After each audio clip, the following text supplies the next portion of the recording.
Welcome to Where the Seed Falls, a podcast by the Rising Dandelion, and I am your dandelion, Yaya, also known as your host, and I'm very excited to be back. Now, for this episode, this is going to be a Magic Monday episode. So every Monday you can find some type of magic going on that you can get yourself ready for the week or the month, whatever, wherever you listen to it, right? Now, the new moon that we're going to have is on January 29th, and with that new moon, if you don't know what that involves, just in general, this is a time where you can release a lot of what you're carrying, declutter your emotions, your thoughts, your space, whatever that looks like for you. And then you can also plant new seeds in your life, right? So with this Magic Monday episode, we are going to be working with the new moon. And on January 29th, is a Wednesday, so you have 3 days to work through each layer of ritual and spell, or you can do it all on that day, whichever works for you. This is going to be completely up to you intuitively. Where I want to start is where the focus is of this new moon. Now, with this new moon, there's going to be a focus on your relationship with your emotions. So there may be some complicated understanding, or trying to understand at least what you are feeling, or what is triggering those emotions, right? So there may be a strong need for like emotional freedom. Say like you're really tired of talking about your past and living in your past. This is going to be one of those things where fear, anxiety, jealousy, anger, all these heavier emotions can come up, and there's reasons why they're coming up. And especially for the first new moon of the year, you want to be able to tackle these so you're not getting in your own way. Now, where we're going to start with this magic is the cord cutting. Now, how I do my cord cuttings is very visualization, brain work, essentially. I don't use candles with a cord around. I don't do all that.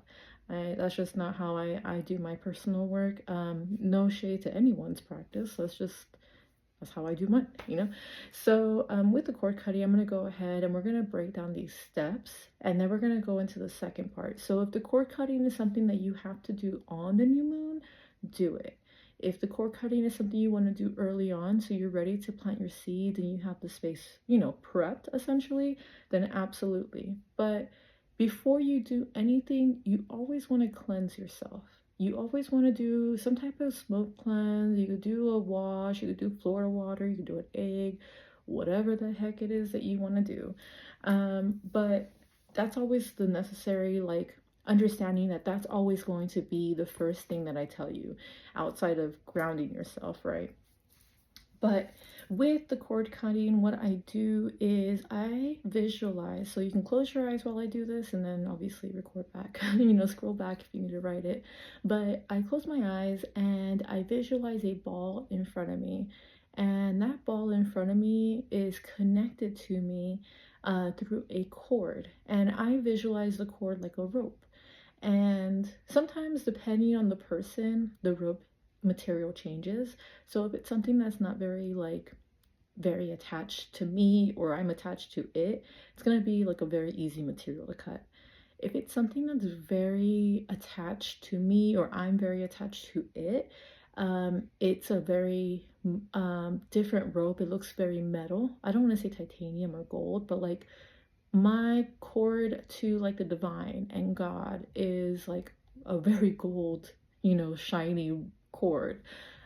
Just to give kind of an example with that. So you may see your cord looking not like a rope. Maybe it is, maybe it's not. But I want you to put in this ball in front of you all the things that you want to let go. So if it's habits, if it's the emotions, if it's things that trigger your emotions, if it's the things that are, adding to, that fuel that isn't really beneficial, it's like bad fuel essentially for your emotions, then put it in there. If it's people, if it's places, if it's, the past, whatever it is, you could just put it in that ball. And this ball is as big as you want it to be, honestly, or as small, whichever. And once you have everything in there, it doesn't matter how long it takes you. It shouldn't take very long because you should already know what you want to get rid of. But once you have everything in there, I want you to visualize two giant scissors in between you and the ball. And what you're going to do is visualize these scissors being made of steel, of iron, of that material, of that strong, permanent, very serious metal, right? And whenever you're ready, you're going to cut it. And it's that simple. It's the most easiest way to release yourself energetically from anything. And so once you have done this, you're going to feel different. Things are going to feel different around you. Say you're cutting away from a person, for example. Well, you're cutting away from the person. Also, make sure to include like memories and, attachments and items and, you know, um, I don't know, whatever is attaching you to that person. Habits. If you guys are, drinking buddies, for example, or shopping buddies, whatever it is. And or they're not even a friend, right? They're just someone that's like constantly showing up in your life. Whoever and whatever it is, I want you to understand that like you're going to feel the energy in its rawness once you cut. This is a very permanent thing. And I say permanent because, yes, you can always, absolutely always invite this energy back in, but it's never going to be the same because when you do that cut in the middle of the rope with the two scissors, you've instantly made it so distant that it has to really work to come back. And so, that's if you want it back too. I mean, do you, boo, at that point. But when you are feeling the energy after you've taken this cut, that you made it happen, you've made this step, this initiative, you're going to feel really what the energy is telling you. You're going to feel the ickiness. Or maybe you might feel like that's a weight lifted off of me. Whatever you end up feeling, acknowledge it and ask, your spirits, ask God, ask the angels, ask Odishas, Loa, or even the ancestors, The major aspect to this cord cutting is to remove the attachments that you have. So especially if you are emotionally attached to whatever you're putting in that ball, that's the most important part. Now, this release step that we're going to go into, you can absolutely do it, prior, or you could have it be the first thing you do on the new moon. It really is up to you. But the release ritual that I like to do is very simple. Of course, I like to keep a lot of the spell work that I do very simple because I know not everybody understands or can afford like this grand, ritual work. But the release that I like to showcase and to offer people in the simplest way is writing the things that you want to release, whether that's on a notebook page or a sticky note. However that is for you, that size, that's how much you want to let go, right? With the writing of it, I mean, you're taking it out already from your mind. So you're already taking those extra steps in. But if you want to go the extra, 2 cents or anything like that, you want to make an oil or you want to burn it, those are perfectly fine. Other ways you can release is, take this letter, essentially is petition. If you don't want to burn it because you're scared of fire, which I totally understand, you can take it outside of your home, go somewhere, go to, a gas station or something. You want to go somewhere that's not, this energy can't follow you back home. You want to get rid of it. And when it comes to the release, I mean, you don't want to be super dramatic about it or litter.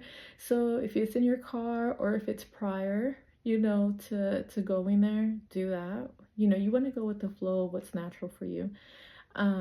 So I want you to tear up the paper into the smallest of pieces and put them in a bag, if it's like a grocery bag or a paper bag, whatever, and throw it away. throw it away into a garbage can at the gas station, that's at a four-way stop, because then you go somewhere, it's not going to follow you. Like, don't go back home right away. Don't go somewhere, take a stop somewhere, let that energy get lost for a moment. Now, the other options that I have for releasing are having a good cry. You want to release those emotions, cry. There's a lot of crying that could happen. A lot of other ways could be like screaming, venting, journaling, and just journaling in general. You don't have to do the rip out and all that if you want to be able to like reflect later.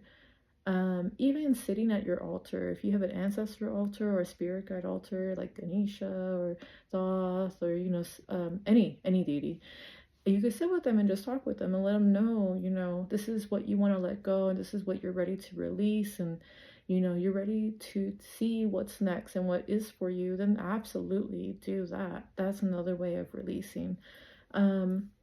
There's a few other ways too, but this is a way where you can really allow yourself to work the energy in a very physical, viewable way. Other ways is like working with water, for example, or working with dirt, working with plants. I can go on and on and on. So I'll save the other ritual work for our next new moon, for Magic Monday. Or maybe I'll do something for full moon. We'll see. But the next part of this spell work that we're growing into, right? Because it's not over. We got one more to do. This is going to be the renew side. So when I say renew, there's a rebirth, renewal, reset, whatever it is.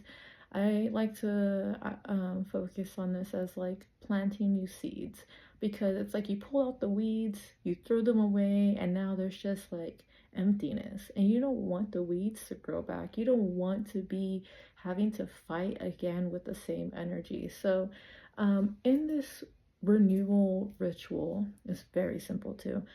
It is also going to have a writing option, because that's the easiest, honestly. Sorry, my leg was falling asleep. So with the way of renewal, you want to write, now that you've released, you want to write everything that you want, everything that you need, and everything that you feel called to.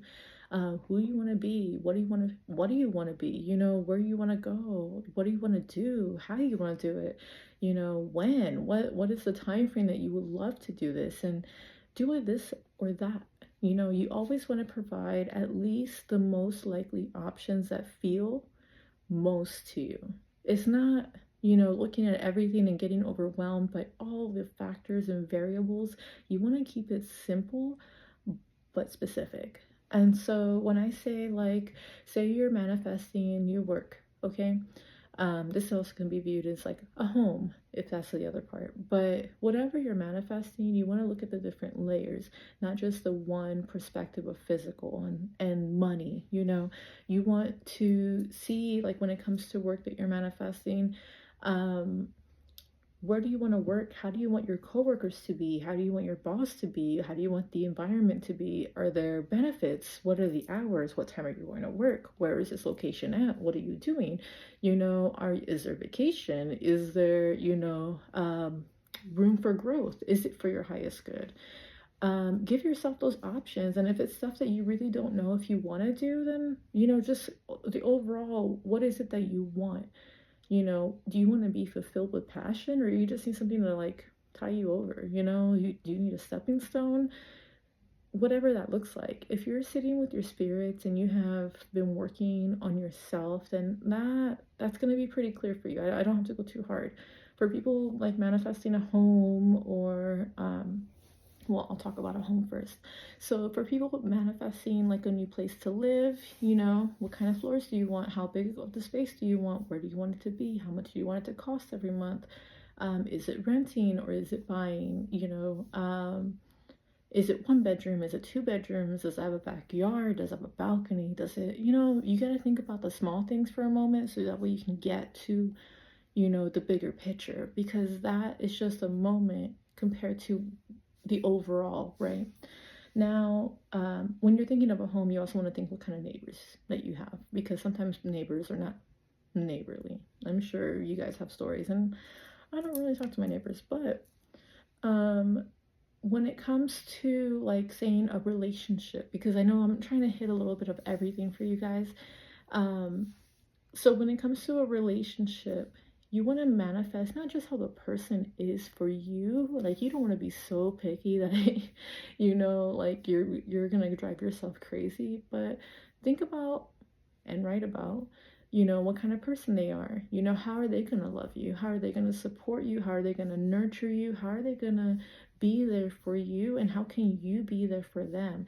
What is their family like? What are their friends like? What are they doing for work? What is it that they bring to the table that you can manifest? And if you're like, well, I really don't know, I never dated, or I really don't know, I'm new, like whatever the case is, look at your zodiac, look at your birth chart, see what it is that's compatible with you, and you can go off of that. Or if you're like, F it, spirit, deliver me who's for me, exactly for me, you're gonna get it. But it may take some time, but you'll get there for sure. And that has a whole process in itself where like you got to go on dates. You got to figure out what it is that you want, especially if you don't have a lot of answers, but maybe you have more questions. Like maybe you're not sure about some of the stuff you're asking for. Maybe you see it, maybe you actually experience it and you realize that's not what you want. It just takes time. So when we are looking at this renew ritual, this planting of the seeds type work, you can do a little bit of chart work. And that's always totally fine. If you need to do it as a honey spell, if you gotta do it as an oil spell, if you have to just do it as straight herbs and leave the jar open on the altar, you absolutely can. It just depends on what you are looking for, but the things that you definitely should put in this jar outside of your letter that you're manifesting is definitely protection, definitely peace, definitely put in that love, because it's not that you're looking for love. It's not like you're asking for this one specific person, because if you are, you already messed up. You don't want to do that. You want to ask spirit to give you the person that is for you, not the person that you want, because the person that you want may not be the person that you need or that is for you. So when you are putting love intention into this jar, you want to be able to put in the energy of being loved, being supported, being valued, being appreciated, being supported reciprocatedly. Like you want to be balanced. It's not just one side that you're always going to receive love. There is love in every way, with friends, co-workers, strangers, your family. It really just varies, but definitely peace, protection, success herbs. You can even put a little bit of some road opener working, like just to throw out some herbs. You can do fennel, you can do some clove, you can even do some, let's see, I'm thinking. You can do some pepper with the intention of protection into it. But when you're putting these in, make sure you do your research. If these are the ones that are not calling for you, do the things that do call to you. If you need to put some roses because they are love and protection, that's totally fine. If you got to do some rosemary, if you got to do a little parsley to open them roads, do that. Put some elderberries if you gotta. It really just depends on what it is that you're doing and what it is that you have. See what it is that calls to you in your pantry, and when you research them, they may be exactly what you need. Something that I like to add when it comes to the spell work is ginger. Ginger is a magnifier. It will increase the strength of the spell work to be done, to be processed, to get to you quicker.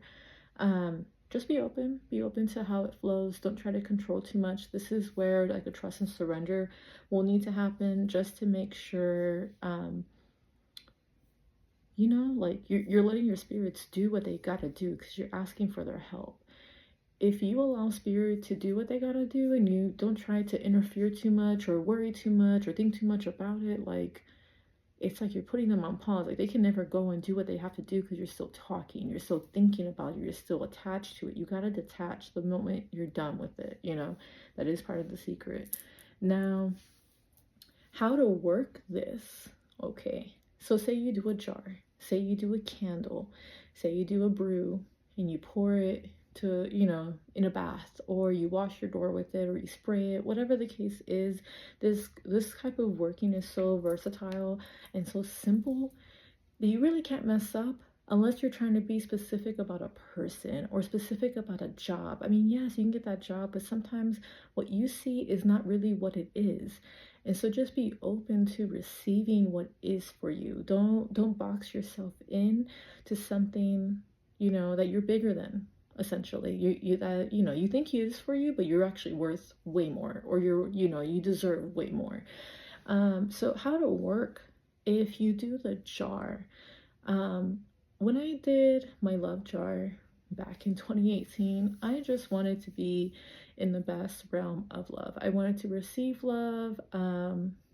Went on a lot of dates, and then I ended up meeting my man, and we've been together for like almost 7 years. So trust me when I say you don't have to put someone's name in specifically.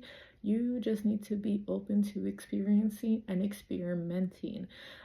So when I had this jar, it was a giant love jar, and it had rice as the base. So you could definitely use rice as a base too if you don't want to put like oil or honey, anything like that. And I just left it open. I worked that jar. I would hug it. I would tend to it. I would kiss it. I would tend to it like it was the person that I was, you know, meant to be with. And you can do this even with like a job. Like you want to be able to give love to that jar. Maybe you don't have to do it all the time, but definitely tending to it still keeps that energy fresh. Now, if you're choosing to do like a candle instead, you could definitely do like a white candle. You could definitely do a yellow candle. Honestly, white's the easiest because it's universal. Um, you could do a green candle if you want. You could do an orange candle. White's the easiest, I'm telling you right now. Go with the simplest, okay? Don't make it complicated. But if you're gonna be doing a candle and you want to dress it, you want to work it, do not leave it alone. Burn it down. Let it finish. Be attentive. Record, you know, see what the wax is saying. What does the flame look like? Because right now, making sure this doesn't have wax strip. This is the blue candle that I'm working for our Monday, right? Yeah, my yes color of the water, color of intuition.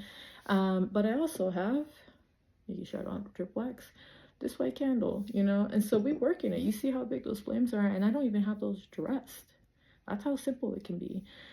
So if you're like, you know what, I don't have any of these herbs and I just have this one candle, well, you can just pray and put your intention into the candle. You can carve the candle with the words that you want to put. Does not matter. But as long as you tend to it and don't leave it just burning without your eyes on it, because it is fire. And something that I'm going to share that is, you know, I don't have to share, but I'm going to share, is this year, without saying too much, because Santeria, Lukumi Santeria is a closed practice. So when it comes to understanding the energies of the new year, they do vary slightly. It is year of the wood snake. It is a number 9 year, right? But the orishas of the year are Chango, Mafedefu Chango, and Oshun, Mafedefu Oshun. And so these orishas are the orishas for the year. They make a lot of things happen. Just to give y'all a little insight, you can look some stuff up. I'm not going to go too deep on them, but if you don't know, you will know now that Chango is a deity of fire. He's a deity of, you know, lightning. He's very, very powerful, and he doesn't say things twice. So remember that, okay? But Oshun, you know, Oshun is the deity of the river, you know, and she makes things flow. And as much as she can make things flow, she can make things stop. And so something that I wanted to bring up now that you guys have that little tidbit is because these are the orishas for the year, you know, they represent this year. They're the ones that are going to be most present. Being that Chango is a fire energy, he gets hot so easily, you don't want to leave your candles unattended. You don't want to leave them just there, you know, to do their thing. You want to handle them because things can get a little crazy real fast. So when it comes to, you know, really working with your emotions, you want to tend to how your zodiac sign is and what you are naturally drawn to. Like if you are Pisces, Scorpio, or what is the other one? Cancer. These signs are water based. Well, stick with, something that's going to help you flow if it is working with water. But if you're just more called to be grounded and working with earth energy, then do a dry jar. That's totally fine. If you're a fire sign, maybe you should work with some water, water elements. Maybe you should put some oil on. Maybe you should take a bath. Like if you're gonna do a whole baño, we'll talk about that another time if you don't already know how to do it. But if you got any questions, you're welcome to ask me. I'll be happy to answer and support however I can. But work the energy as you feel called to. If you're really hot, stay cool. If you're really cool and all over the place and just really cold, essentially like you're kind of frozen or stuck, then this is where you gotta wake up. This is where you gotta get your stuff together, get your momentum going, where you use a candle. If you're a water sign using fire, absolutely. If you're a water sign using air and smoke and whatever that case may look, absolutely. If you're just wearing stones, that's okay too. I digress because I can go on forever about magic. But there is a spell that I do want to share with you because we are in a time of momentum. And I just have a little extra to share because, this is a time for us magical folk to stand up and do what we do best. So when it comes to the other spell that I'm going to share, this is something you can do as world magic, something that help what's going on because there's a lot going on, as we know. This is a basic, super basic, all-purpose type justice spell. And what you're going to do is get a brown candle. Now, if you don't have one, you can use white, but envision that candle brown. If you want to dress it with brown powder, like grounded clove, you can absolutely do that. You can do cinnamon, you can do ginger, anything that's brown, you can do that too. But a basic candle, not even dressed, not even carved, just held and prayed over with intention of where you're going to burn it is going to be most important. So in this spell, you want to, ask for justice to be served on, the world. Ask justice to be served in America for women, for children, for queer, for non-binary, for immigrants, for the poverty, the people in poverty, for people who are houseless, for people who are suffering, for people who are struggling, discrimination, whatever the case is, because y'all, there's a lot. It's not for you to lay out the plan. This is you sending that energy to help support the solution and the success of that solution. So as you hold this candle, and I have a YouTube video going on right now, so people watching on this can see. Say I have a green candle showing, but because I don't have any brown candles. But you can hold the candle in your hand in prayer form or together, one hand on top, one hand on bottom, and you can just put your energy into it, from your brain. You can speak into the candle, you can, carve into the candle if that's what you need, justice for all. You can easily do that. Whatever it looks like for you, it doesn't need to be as specific as the work that you're doing for yourself because there's so many unknowns and factors and variables. You don't want to drain yourself on focusing on that. So there was 4 rituals. Definitely do that justice spell on the new moon because then we have a head start in getting this, momentum going with a new year. And so as you help yourself, you want to be able to help others as well. And I hope you enjoyed this. I hope this gave some structure, gave some clarity, gave some direction to what you need to do and how you need to feel and what the focus is, But with that, I do want to just touch on the information that I did learn about this moon at the end of this episode, of course. This is going to be a sign where this new moon in Aquarius is not a good time to do surgeries. And so you want to be mindful of that. If you have any surgeries planned, see if you can reschedule. And if it's not, then, do your protection, plant the seed of, having everyone protected who's doing the surgery and for ultimate success. Be specific on that if you need to. You can do this as many times as you want between Monday and Wednesday. If you need to do this every day for something different, go for it. Some other things to just be aware of, maybe if there's like stress, if you feel a lot of your emotions in your body, you may feel it in your muscles, like in your forearm, your Achilles, your shin, your ankle, your calf. All these are going to be influenced by the Aquarius moon sign.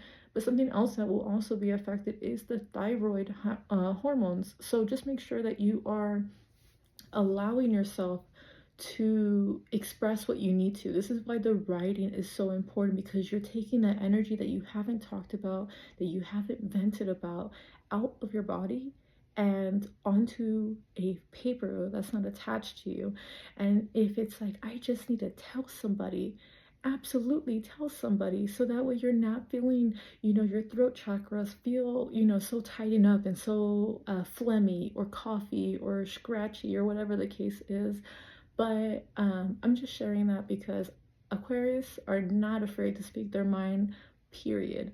But I know not everyone is an Aquarius. And I know there's people who are shy, there's people who are afraid of conflict, there's people who don't even want to think about things like that, But in the moment where you feel, extra tired or overworked or whatever the case is, just body check yourself and see what it is that's calling you with what you need in the moment. Take care of yourself. I know I didn't go over every specific thing that needs to be done in this ritual. Like if you knew a salt circle, or if you need, the extra little bits here and there. I'd be happy to share that on the blog post on my website, therisingdandelion.com. I'm going to have a podcast tab, so when I publish this, you'll be able to see the extra details of what I suggest for these rituals. So if you've enjoyed this, make sure you follow my new podcast, which I'm so excited about. Make sure you go and subscribe on my YouTube, same handle, The Rising Dandelion. Just check me out. I'm back here. I'm back, baby. We are sharing this wisdom, these intuitive gifts, these spiritual gifts. They gotta be shared with the world, you know what I mean? So with that being said, I hope you enjoyed your time. I hope everything happens that needs to happen perfectly and divinely aligned for you listening, because you've listened this far in. And if you have any kind of comments, questions, or concerns, feel free to email me, therisingdandelion@gmail.com, or you can just hit up my contact on my website. But just to even put it out there so it's said on the very first one, and I'll probably say it on every episode, I do not solicit anyone. You got to come to me if you want me to help you. I am not in any DMs. I do not email people. I do not reach out to anybody. So if you have someone trying to do that, pretending to be me, or in general, no, that is not good ethics for a practitioner or diviner in any way. So just make sure you take care of yourself. And if you have questions, ask, research the person before you just give your money away, because we don't do anything with that. That's on you, boo, honestly.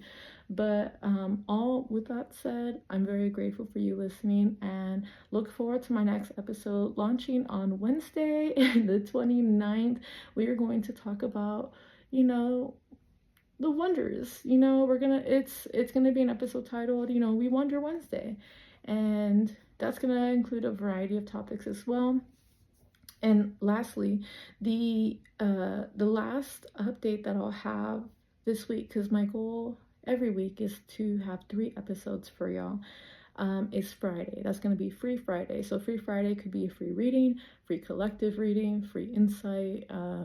It'll be something free of some nature that's not magic related, since we're already here on Mondays. But like I said, if you got any questions, holla.